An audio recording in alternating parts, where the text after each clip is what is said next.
Hai Sobat YouTube, kembali lagi di channel saya hari ini. Pada kali ini, kita akan membahas tentang salah satu negara yang berada dalam sebuah negara, yaitu Vatikan. Seperti apa kehidupan orang Vatikan, dan bagaimana kehidupan mereka? Berikut penjelasannya.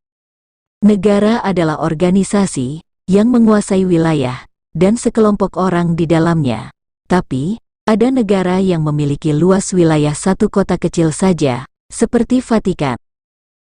Sebuah negara ada yang berupa daratan maupun kepulauan. Biasanya, negara terdiri dari sejumlah wilayah pemerintahan yang lebih kecil, seperti provinsi dan kota.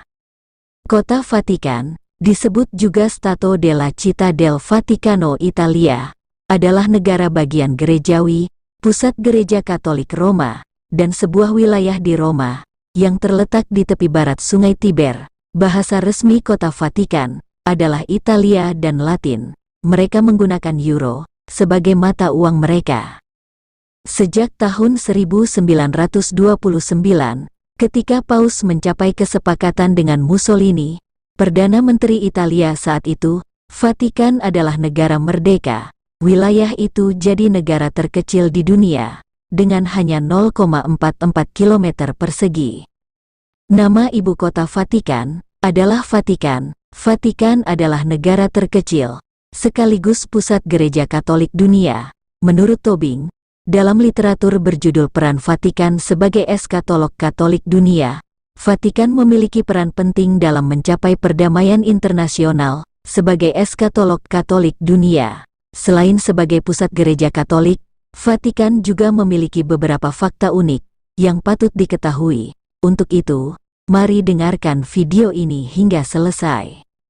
Vatikan adalah nama ibu kota Vatikan yang terletak di Eropa.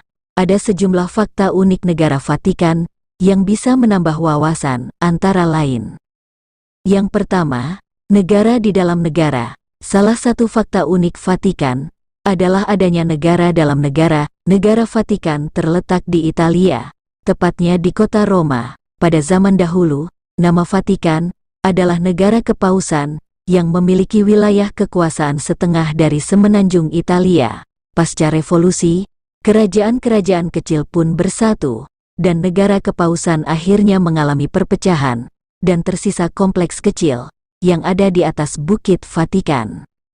Yang kedua, bangunan Basilika Santo Petrus. Fakta unik negara Vatikan berikutnya adalah adanya bangunan ikonik Basilika Santo Petrus.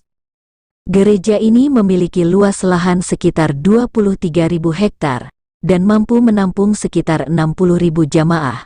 Bangunan gereja ini terletak di bawah makam pemimpin gereja Katolik pertama, yang biasa disebut Paus. Selain itu, Basilika ini juga menjadi lokasi bersemayamnya para paus, pejabat gereja, serta bangsawan pada masa lalu.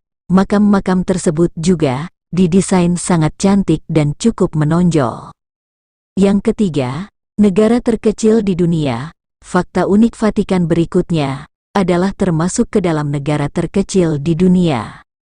Vatikan hanya memiliki lebar 850 meter dan panjang 1046 meter.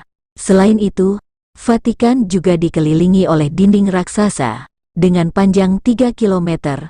Luas negara Vatikan ini hanya 1/8 dari luas Central Park di New York, tepatnya sekitar 100 hektar.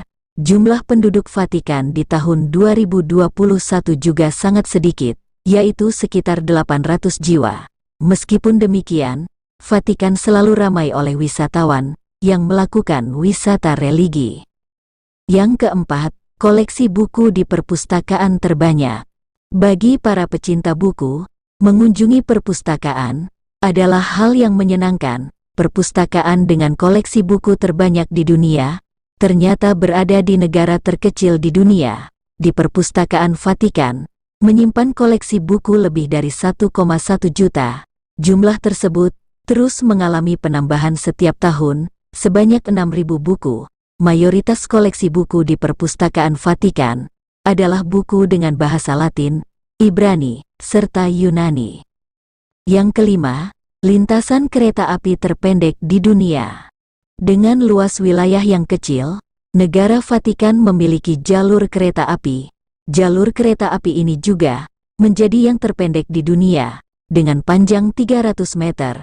Di Vatikan sendiri, hanya terdiri dari satu stasiun dengan kereta pembawa barang, sehingga tidak terdapat kereta reguler di sana. Demikian sejumlah informasi menarik mengenai nama ibu kota Vatikan sebagai negara terkecil di dunia. Adapun hal-hal baru atau lama yang belum dibahas di video ini, silahkan komen di bawah. Dan selamat berjumpa kembali di video berikutnya.